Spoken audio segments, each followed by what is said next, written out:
Our channel. కారుని కొనుగోలు చేసేటప్పుడు ప్రజలు అనేక విషయాలను పరిగణలోకి తీసుకుంటారు. బ్రాండ్, మైలేజ్, రంగు, నాణ్యత, పనితీరును పరిశీలిస్తారు.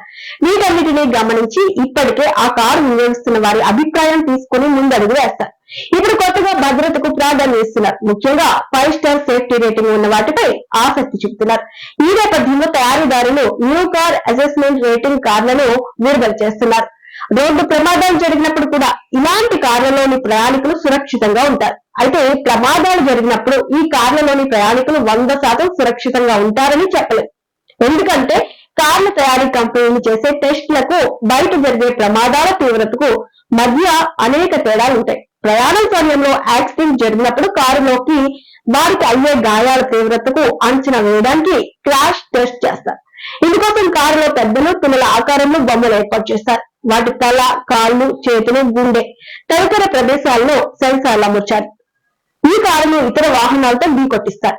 అప్పుడు కారులోని డమ్మీ బొమ్మలకు అయ్యే గాయాల తీవ్రతను సెన్సార్ ద్వారా గుర్తించి రేటింగ్ ఇస్తారు.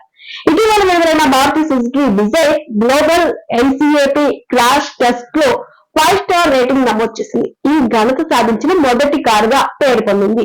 ఇక క్రాష్ పరీక్షలు కార్ల కంపెనీలోని నిర్ణీత ప్రదేశంలో జరుగుతాయి. కానీ బయట రోడ్లపై వాతావరణం వేరుగా ఉంటుంది. కాబట్టి ఎన్సీఏపీ రేటింగ్ బట్టి కారును పూర్తిగా సురక్షితమైందని చెప్పలేం. వాహనాలు ఢీకొన్న వేగాన్ని బట్టి ప్రమాద తీవ్రత ఉంటుంది. సాధారణంగా క్రాష్ పరీక్షల సమయంలో ఫ్రంట్ ఇంపాక్ట్ కోసం 60 kmph, సైడ్ ఇంపాక్ట్ కోసం 30 kmph వేగంతో ఢీకొట్టిస్తారు. కానీ రోడ్లపై ప్రయాణ సమయంలో అంతకంటే ఎక్కువ వేగంగా వచ్చిన వాహనాలు ఢీకొట్టే అవకాశం ఉంది. కాబట్టి ఇక్కడ కూడా నష్టం అంచనాపై తేడా ఉంటుంది. తక్కువ ఎత్తున్న కారును ఎక్కువ ఎత్తుగల వాహనం ఢీకొన్నప్పుడు, తక్కువ బరువున్న కారును ఎక్కువ బరువున్న వాహనం ఢీకొన్నప్పుడు, ఒకే కారును 2 కార్లు ఢీకొన్నప్పుడు జరిగే నష్టాల విషయంలో తేడా ఉంటుంది.